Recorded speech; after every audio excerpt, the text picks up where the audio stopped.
Good morning and welcome to Lifeward second quarter 2025 earnings call.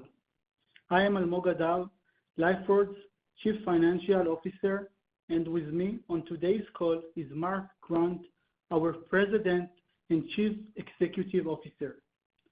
Earlier this morning, Lifeward issued a press release detailing financial results for the 3 and 6 months ended June 30, 2025.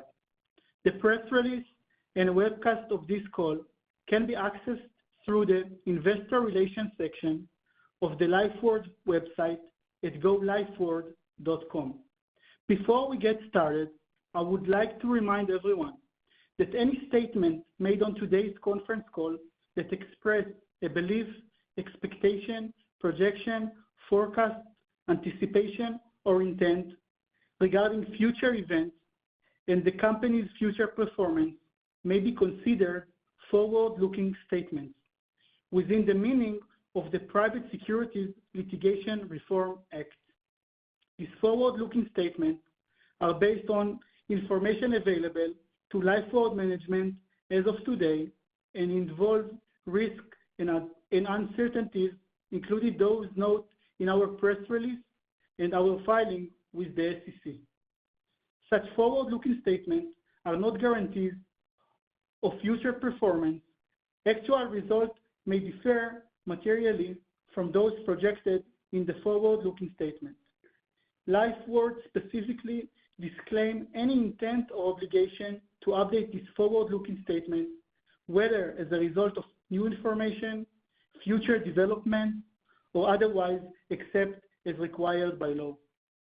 A replay will be available shortly after completion of the call, accessible from the dial-in information in today's press release. The archived webcast will be available in the Investor Relations section of our website at golifeward.com. For the benefit of those who may be listening to the replay or the archived webcast, this call was held and recorded on August 14, 2025. Since that date, Lifeward may have made subsequent announcements related to the topic discussed, so please reference to the company's most recent press release and SEC filing for the most up-to-date information. And with that, I will turn the call over to Lifeward President and CEO, Mark Grant. Thank you, Almog. Good morning, everyone, and thank you for joining us today. I'm Mark Grant. It's a privilege to speak with you on my first earnings call as Lifeward's President and Chief Commercial Officer. Over the past several weeks, I've met with our teams, customers, and partners, and I've been inspired by the positive energy and deep commitment that runs through this company.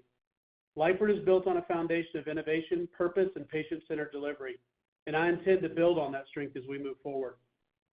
Our strategy is clear: delivering life-changing solutions efficiently and at scale, guided by an unwavering commitment to the patients at the heart of everything we do. That means accelerating commercial adoption across all of our products, expanding our portfolio with cutting-edge solutions, and holding ourselves accountable through the operational rigor needed to deliver sustainable results for customers and shareholders alike. I also live this mission personally.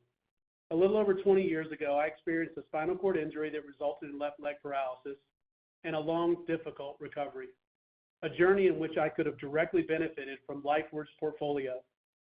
That experience, combined with more than 2 decades of global medical device leadership and commercial execution, operations, and payer engagement, gives me a very unique perspective on both patient needs and the path to delivering our solutions at scale. Frankly, it started even earlier than my injury. Decades spent with my father-in-law, one of the first deans of disability support services in the university system, left an indelible mark with me. He played a pivotal role in instituting Section 504 of the Rehabilitation Act of 1973 and in driving the support and execution that led to the American with Disabilities Act of 1990, as well as the 2008 Amendments Act, Title II and Title III of the FDA, and the Fair Housing Act, all which established a well-grounded foundation for me to build upon during my life and my career. As you can see, for me, stepping into this role is not just a professional milestone, it's a personal mission. one that combines deep empathy with the drive for continuous innovation and operational discipline. My commitment is to ensure that we stay ahead of the market needs, expand access to our solutions, and deliver tangible, lasting impact. Now let's move on to some recent accomplishments. In Q2 2025, revenue was $5.7 million, also reflecting a record quarter for ReWalk Medicare placements.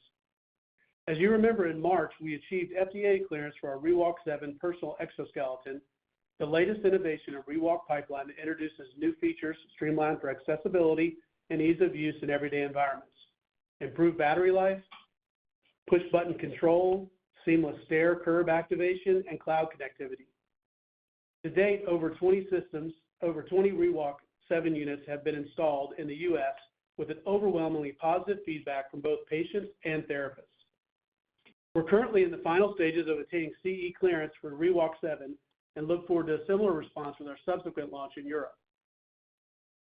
On the operations side, we completed the transition to in-house manufacturing of the ReWalk personal exoskeleton, delivering cost savings, improved quality control, and greater production flexibility.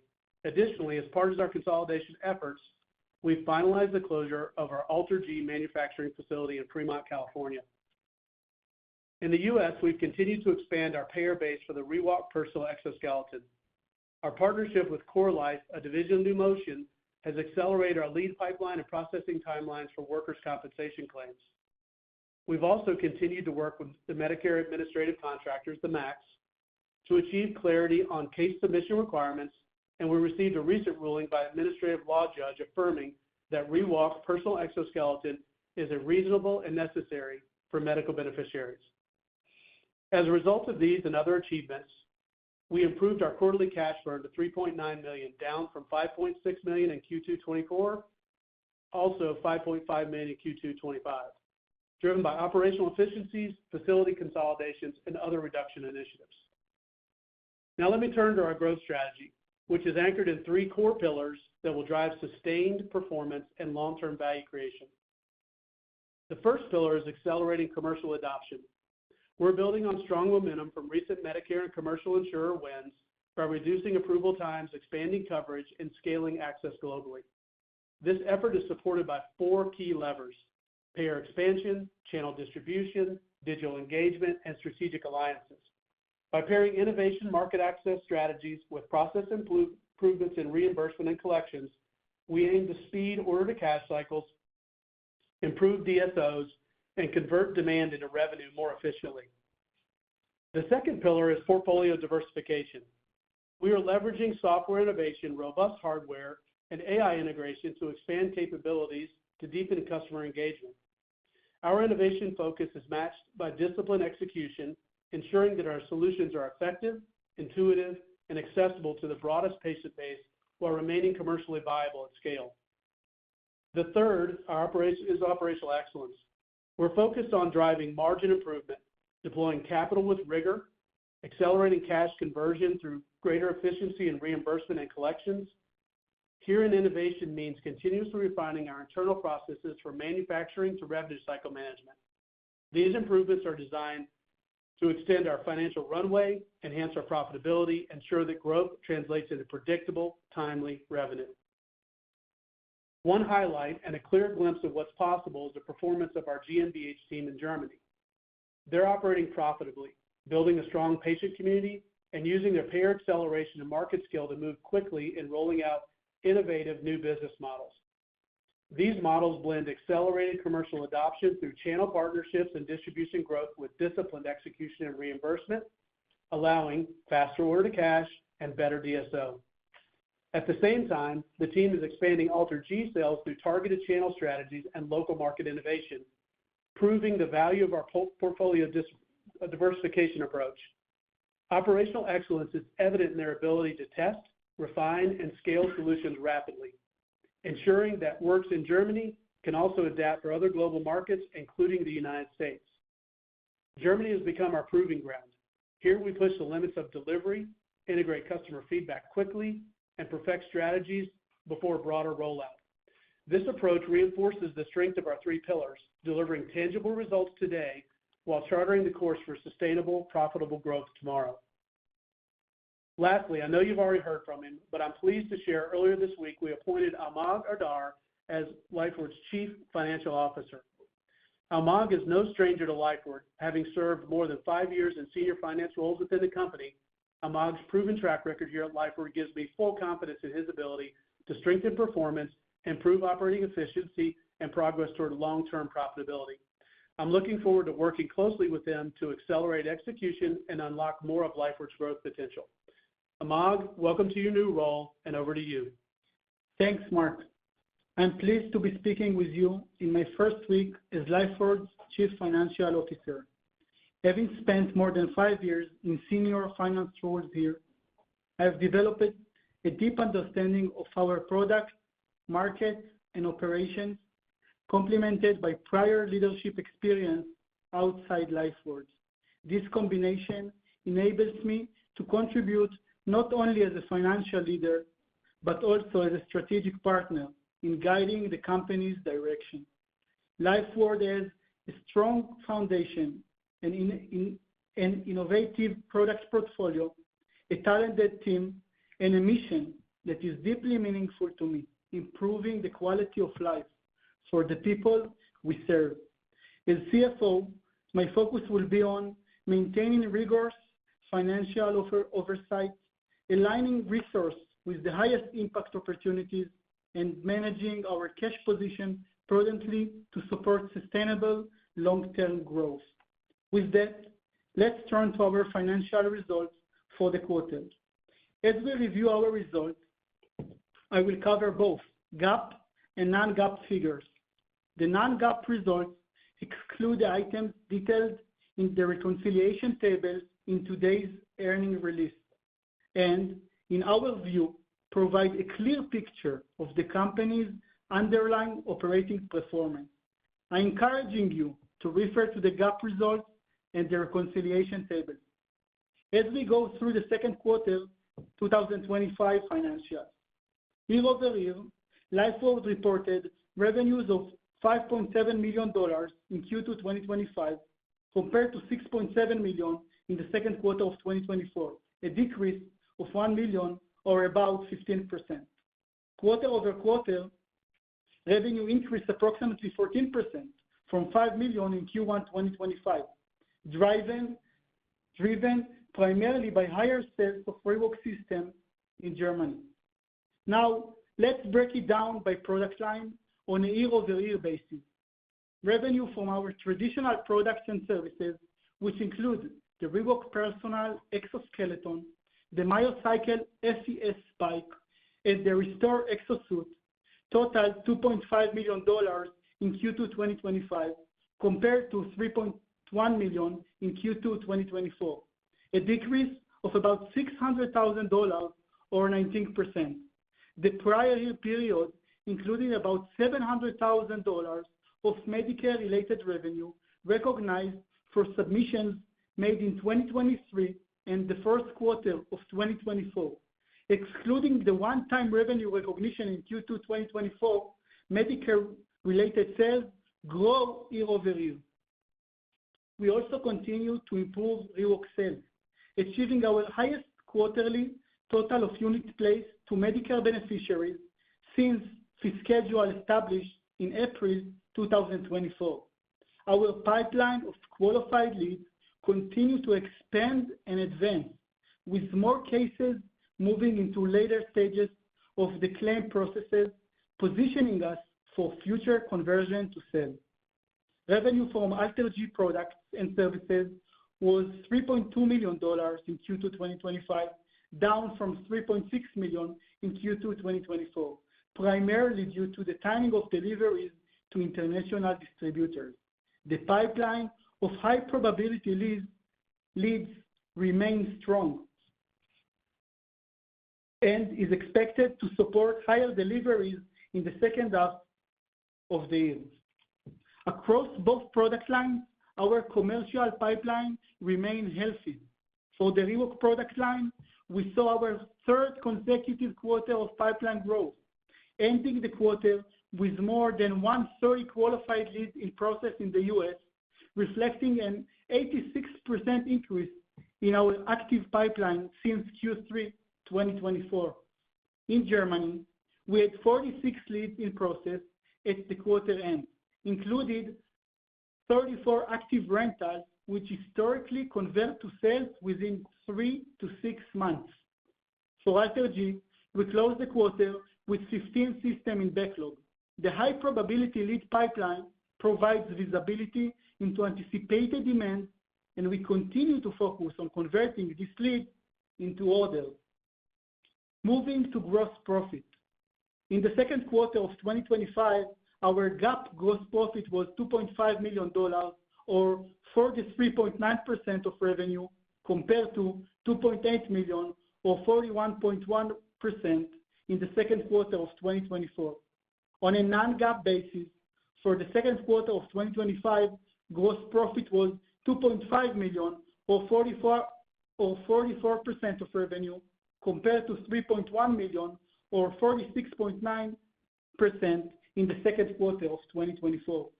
The year-over-year change in non-GAAP margin primarily reflects the absence of a one-time benefit from Medicare-related revenue recognized in last year's second quarter, for which the related cost has been recorded in prior periods.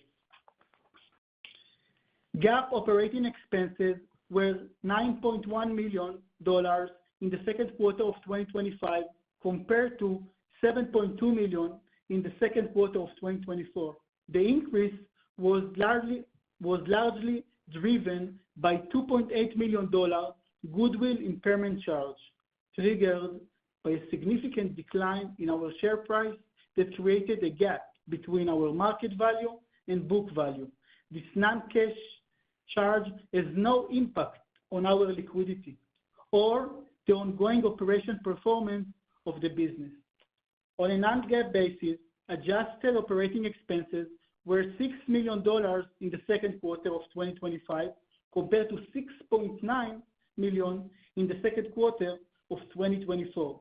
The decrease primarily reflects greater efficiency in reimbursement activities, improved efficiency in marketing and sales operations, and lower R&D spending after the completion of major development programs.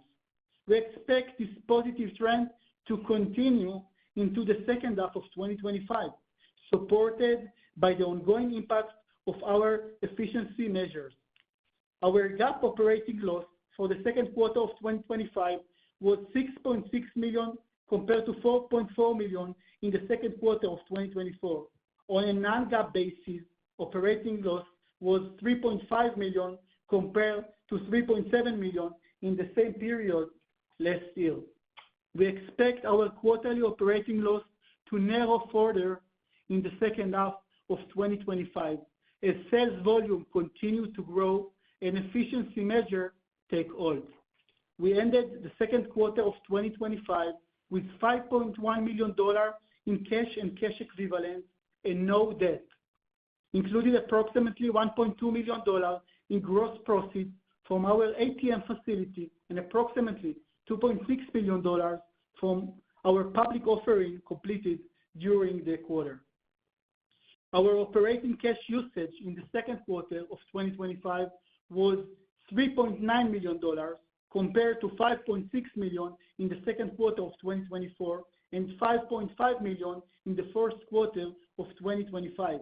The improvement reflects the benefit of operational efficiencies and the closure of our Fremont facility. Our cash usage was still higher than expected due to two main factors. First, Medicare collection remains slower than anticipated. While we continue to submit claims and build our receivables, payments from Medicare administrative contractors are still not occurring on a regular cycle. We are actively working with the MACs to improve processing times and expect to see progress in the second half of 2025. Second, inventory increase due to our transition to in-house manufacturing following the conclusion of our agreement with Sanmina, which required us to secure long lead time components internally. In addition, we are simultaneously supporting production for both the ReWalk 6 and the ReWalk 7, as we await CE approval in Europe for the ReWalk 7. Over time, we expect inventory levels to decline and for this transition to drive improved gross margin and enhanced product quality. Based on our current plan, we remain a going concern with sufficient cash to fund operation into the fourth quarter of 2025. We are considering both debt and equity opportunities to support our operations and growth plans, while implementing cost management plans to preserve resource and maintain focus on our core business. Lifeward is resetting its full 2025 guidance under the new management team, focusing on revenue and non-GAAP net loss as our key performance indicators. For 2025, the company now expects full revenue in the range of $24 to $26 million and a projected non-GAAP net loss in the range of $12 to $14 million. While we have adjusted our near-term outlook to reflect the current environment, our long-term growth drivers remain firmly intact. We are executing with focused discipline to capture these opportunities and position the company for sustained value creation. With that, I would like to turn the call back to Mark for further remarks. Thank you, Almog. We're committed to setting expectations responsibly. While our long-term opportunity remains significant, it's important to acknowledge that some revenue cycles in our markets are inherently extended, particularly those dependent on payer approvals and coverage decisions. At the same time, we are deliberately pacing our investments to preserve cash, sustain operational discipline, and support long-term value creation. As a result, we expect to grow the next few quarters to be more gradual than some might anticipate, with meaningful acceleration weighted toward the back half of our strategic plan and beyond. This measured approach reflects disciplined execution, ensuring every step we take advances our mission, strengthens our financial foundation, and positions Lifeward for durable, profitable growth. As your new CEO, I bring a different kind of rigor, one shaped by a track record of transformative commercial execution, relentless innovation, and operational discipline. This approach will define how we operate, how we compete, and ultimately how we win. You should expect the same high standards I've consistently upheld, standards that our patients, providers, and shareholders rightly deserve. We remain committed to developing solutions that provide, restore, and enhance independence, confidence, and quality of life for the people we serve. I look forward to sharing our continued progress with you next quarter. In closing, I want to thank the employees, customers, shareholders for your ongoing trust and support. I'm confident that Lifeward is on the right path, one that balances bold innovation with disciplined, patient-centered execution. Operator, let's now open the line for questions. We will now begin the question and answer session. To ask a question, you may press star, then 1 on your touch-tone telephone. If you're using a speakerphone, please pick up your handset before pressing the keys. At any time your question has been addressed and you would like to withdraw your question, please press star, then 2. This time we will pause momentarily to assemble our roster. First question is from Yale Jen, Laidlaw & Co. Good morning, and thanks for taking the questions. And Emma, congrats for being this new CFO. A couple quick ones here. The first one is in terms of the Medicare revenue for the quarter. I didn't hear any specific, maybe I missed it. Could you provide some colors on that? Yeah, sure. Thanks first, Yael. So in Q2 2024, we have a one-time revenue recognition that's related to submissions that we made during 2023 and Q1 2024. It approximately worth $700,000. So as I explained, excluding this portion of one-time item in Q2 2024, we have a growth like for the original submission that we made in Q2 2025 compared to Q2 2024 for Medicare. And in addition, this is our highest quarterly revenues with the placed unit with the CMS since we launched the plan. Okay, great. That's very helpful. And you mentioned there's a number for leads in the United States as well in German. Could you, I'm not sure I catch that precisely. I thought that it was 130, but could you, clarify that for me? Yeah, thank you for the question. Yeah, the Medicare leads are greater than 130 right now, and the pipeline continues to build quarter over quarter. As you would imagine, as you've alluded to, and as these questions are kind of digging into, is the revenue is a bit lumpy just because we're still expanding the coverage and understanding the timing. So, but things continue to grow quarter over quarter. And I will add to that the 130.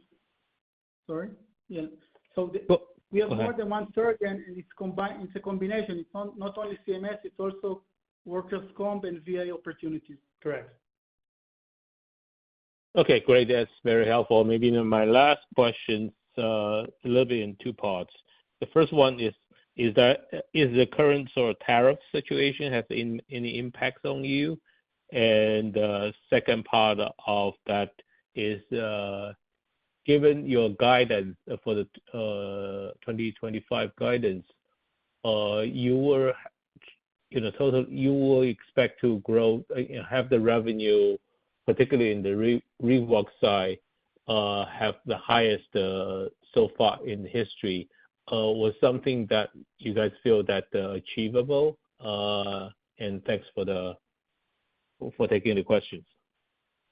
Okay, so related to your first question, related to the tariff, we don't have we are not facing with any issues with the tariff because our ReWalk exoskeleton is a medical device that has some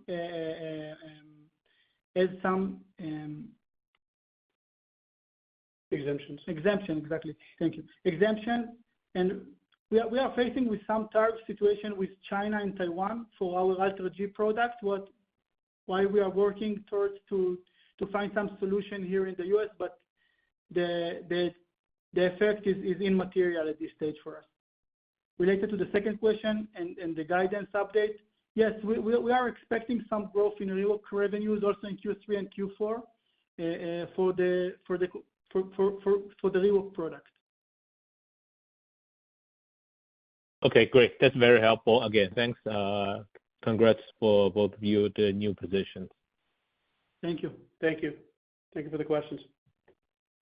Next question is from Swayampa Kula Ramakant, H.C. Wainwright. Thank you. Thanks for taking my questions. Good morning, Mark and Almog. Congratulations to both of you for your positions here. And Mark, it's great. It's nothing like having a personal interest, when you're coming into a new position. So starting off, you were saying in the opening remarks about 20 units of ReWalk 7 having placed since approval.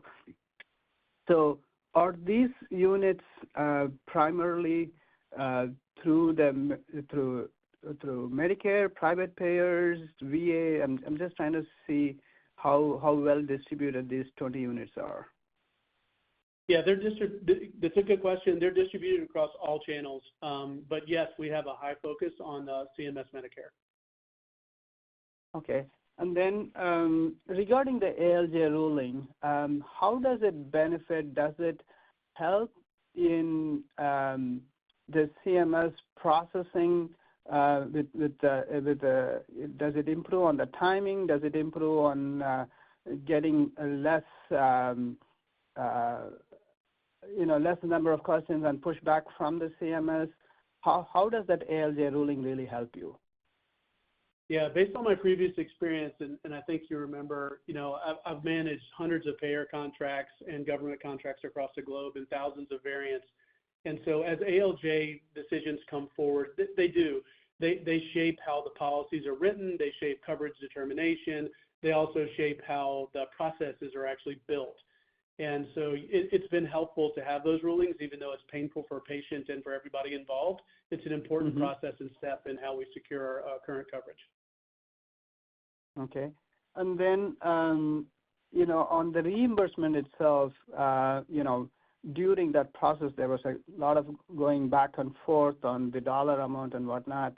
And now that you're introducing ReWalk 7, is the reimbursement dollar amount, has it gotten better because this is an advanced mission, or you are trying to first make sure that you have more installations before worrying about reimbursement price? That's actually a really unique question because the payment is differing across all payer channels, right? So whether that's workers' comp, whether it's VA, whether it's private, managed, or Medicare. And so for Medicare, the ReWalk 6 and ReWalk 7 are the same ASP, but across the other payers, it's actually completely different. So we intend to expand the reimbursement over time as we bring additional innovation forward. But right now, as you alluded to, we're really trying to penetrate the market and understand all the payer environments. So I don't know that I have a comprehensive picture to be able to tell you that we could officially go change pricing right now. I think more it's about establishing this novel technology and making sure that it's got a forward solidified place in the marketplace. Okay. Just a couple more. I'm sorry, I'm taking too much of your time there. On the AlterG commercialization, since quarter after quarter we are seeing AlterG contribution getting better. What are your plans to ensure that you actually maintain that sustainability of growth? And what are the near-term milestones for that to happen? Yeah, a couple things. One of which, it's an exceptional product, right? So I actually had the chance to use it as I came on board. As I mentioned earlier in the call, I have a left leg deficiency, and so it immediately picked up on that left leg deficiency to the point where they thought the system was off because I didn't disclose that I had actually had some previous injuries. So I love the product. I could have used it in my therapy and healing along the way. There is a definite reinsurgence of growth that can happen with the AlterG product. We're looking at channel partners across the globe right now to figure out how to best expand that product. Also, we're looking at a renewed focus in how we actually go to market with it. It fits well within our portfolio, but our portfolio doesn't expand to all of the professional athletics and high school sports and elites. And so really having some hyper focus around those particular markets is important for us to do going forward. So I think it's a really key part of our portfolio, and I do see its acceleration as we go forward. Okay. And then the last question is actually on the guidance and the margins. The guidance came down a bit. Obviously, it's not huge numbers, but in general, what's the thinking behind lowering the guidance that bit? And then, Almog, as you said, you're bringing manufacturing in-house. I know you said there is going to be some impact on the inventory at the beginning, but overall, what sort of a margin expansion could we expect by bringing that in-house?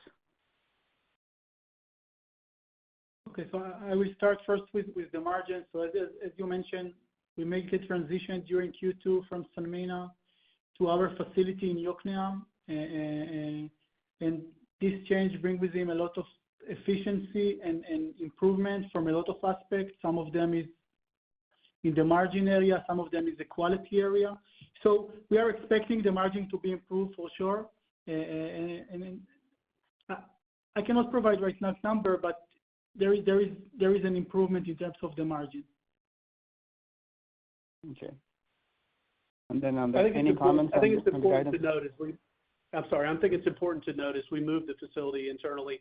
We took on quite a bit of inventory, which we didn't have on our books. So, this is actually going to impede the margin in the short term, but that'll improve over time as well. So not only do we have value engineering in place to make sure that we actually improve the true COGS of the product. We also are just battling a little bit of inventory in the short term. Yeah, and then there is another reason to the inventory increase. We are right now delivering 2 products. In Germany, we are still providing the 6, and in the US, we are in the 7. So we need to maintain parallel. Hopefully, during Q3, we'll get the CE approval, and this will affect also the inventory from this aspect. Related to your question to the guidance, can you remind me the question again? No, I'm just saying, the reasoning behind lowering the guidance, is because, at one level, you're saying you expect better revenues going forward, in the second half, but at the same time, you're kind of lowering the guidance. So is there something, that you're concerned about? There's nothing we're concerned about. The trajectory of growth that was in the previous plan is just different, right? As we've started to navigate all these different payers across the globe, the timing has not been what we've expected. As you can see from our numbers, the pipelines are growing, right? The products are expanding, the innovation is being approved, but the timing is something yet to be understood. And frankly, that's why I'm here. The expertise that I've had over the last 20 years of delivering in this exact environment is the rigor that I'm going to bring to hopefully speed this up. But I want to be realistic in my initial overview of the organization and set expectations correctly. Thank you. Thank you, Mark and Almog, for taking all my questions. Thank you. Thanks, Alke. Next question is from Benjamin Haynor, Lake Street Capital Markets. Good morning, gentlemen. Morning, thanks for taking the questions. First off for me, Mark, in your experience, obviously great to see that ALJ decision. But just thinking kind of through that, I mean, I know these things are kind of one-offs individually, but does it take kind of a handful of these things to go your way? Is it more about a, undefeated win rate or a high win rate to get people to kind of get the policies in place that make these things go more smoothly in the future? What really trips that trigger? Yeah, I'm definitely going to give you based on my experience because this market's a little different, just from a size-wise. But, yeah, it's a heavy lift for everyone, right? So it brings people together to solution. And you're correct. You need to have a high hit rate, so the product needs to be the right patient at the right time. So both of those combined actually really work well. In this type of market, I don't actually think it takes a bunch, because it's a heavy lift around everyone. My previous experience is it has not taken a lot of ALJ cases to bring everybody to the table. I think everybody just wants to make sure that we're spending the healthcare dollars appropriately. So I understand the process. I'm not a fan of it, but I understand it. And so I think your summary of it, that no, it just takes a high win rate. We got to make sure we have the right patients and the right therapies. We need to actually go through the lift to get through to understand, that we have the right patients for the right technologies. And then as we do that, we can formulate the processes with the governing bodies as well as the private payers. Okay, got it. And do you get the sense that folks are moving more closely to putting, kind of a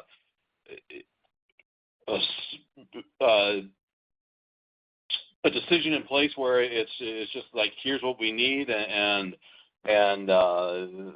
that these are the criteria, or is that still a little bit amorphous?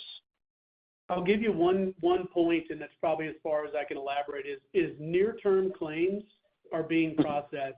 The further out claims that we processed a long time ago are still in the works. So that would tell me that we're figuring it out both sides, right? Payer and internally here at Lifeward. Okay, that's helpful color. And I appreciate the commentary on kind of the timelines not being nailed down completely yet. But maybe can you talk about to the extent that, cost per pipeline addition, attrition in the pipeline, ultimate cost to successfully acquire a ReWalk patient, and then, does the timeline shortening, hopefully over time, does that, in your view, ultimately impact kind of everything in that, the cost of the additions, the attrition and all that, all those sorts of metrics? Ben, I'll back up a step and then I'll attempt to answer the question. First for me, there's 3 areas that are core to the business. Access is key, and that's across, the patient and payer market. The next is innovation is really still at our core. and we need to make sure that we capitalize on that by delivering a high-quality product and moving on into next iterations. And then the operational excellence, which is frankly where you're landing, that needs to be our fabric. So we're seeing the pipelines actually that when you speak to attrition and everything else, I see this organization as a startup. The pipelines are growing. There's not a lot of attrition as we're finding the patients. What we're trying to find is how do we find partners or build ourselves to make sure we can access all the payer needs. And so right now there's not a lot of attrition in the pipeline. What's happening is we actually need to pull these pipelines through and formalize the processes so it's cleaner. So there's not a lot of time for me to base on attrition metrics at this point. It's definitely something we should talk about in the future. Okay, that's helpful. Fair enough. And then, I appreciate the commentary on, what you guys have going in Germany. What kind of needs to happen here in the U.S. to duplicate some of the positive things that you've seen in Germany? Yeah, so one is focused execution, right? So AlterG has a very specific call point in the sports arena, and we need to make sure that we're highly focused on that and getting back to those roots. Secondarily, the portfolio sale is really good. We have highly skilled clinical reps, so I'm comfortable with having Rewalk and the Myelin products and AlterG in their portfolio. So I think a focused effort here in the U.S. I think secondarily is we've got to find some different channel partners. I've been exploring some things out of my past and looking forward to make sure we're using the right delivery model. Ultimately, it's all about reach. We have excellent products. They're all underpenetrated. They're all exceptional quality. It's all about the reach penetration. So, again, I'll go back to the three tenets. It's access is going to be key. It's across all portfolios. Our innovation, but not just picking on what it is today. They're great products. They're excellent in the marketplace, incredibly relevant, and still forging paths with the best names. And then the operational excellence, is just where it's coming down to. And I'm going to lean on that third one because that's the question you asked. It's really about the rigor and discipline that we take into the marketplace. That's actually what's required for us to excel. Okay, got it. And then lastly for me, just on the Myelin products and AlterG, what is kind of embedded in the guidance for that? I mean, do you expect growth from last year? We expect growth from last year on both product lines, yes. Okay, and got actually it. All three. Okay, thank you, fair Ben. enough. Yep, thanks a lot, guys. This concludes our question and answer session. I would like to turn the conference back over to Mr. Mark Grant for any closing remarks. Hey, if there are no more questions, we'll go ahead and conclude the call. I appreciate everybody's attendance today. Thank you, and we're looking forward to next quarter.